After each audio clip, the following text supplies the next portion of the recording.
भूपेन बानर्जी को बही उन्मोचन होने की बीजेडी बर्तमान जमती हो हाला से नहीं केमती सत को सह्य कर दीर्घ 24 वर्ष धरी जो माने राज्य राजनीति शासन व्यवस्था रे थिले सत्य को देखि पारु नथिले तांको आखिरे सबू अंध पुटुली बंधा ही जाइतला। आज जेतेबेले सत्य बाहरुची मोर प्रश्न से बंधु मानक रुबेन बानर्जी नवीन बाबू को जितेबाला प्रशंसा करुले नवीन बाबू सरकार को जितेबाला प्रशंसा करुले सेतेबाला तो आपण हाँ रे हाँ मिलकी कहते जहाँ कहले रुबेन बानर्जी सेटा माने ऐतिहासिक कथा सेटा सबुठु श्रेष्ठ कथा।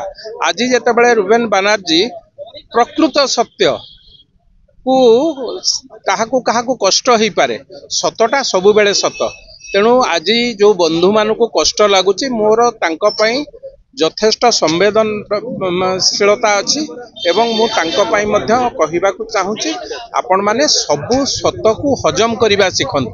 से दिन रुबेन बानर्जी जो कथा कहते से कथा को आमे मध्य ग्रहण करूँ आपण माने मध्य बाहाबा प्रशंसा नौते।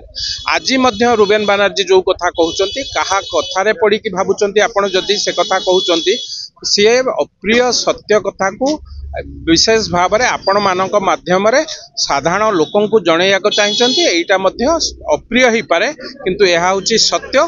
बिजु जनता दलर कार्यकर्ता माने बिजु जनता दलर नेतृत्व मंडली ए कथा को सत्य को हजम करने शिखन मुह खोलना कहीं मुह खोलुंट परा खराब लगुच सत्य को हजम कर मरण सज्जार जो सन्देह करुले निरंतन सत्य से भावुंट केवल सपक्ष जी कह सत्य आउ जदि विपक्ष रे गला सेटा हूँ मिथ्या। तेणु सत्य को हजम करिवार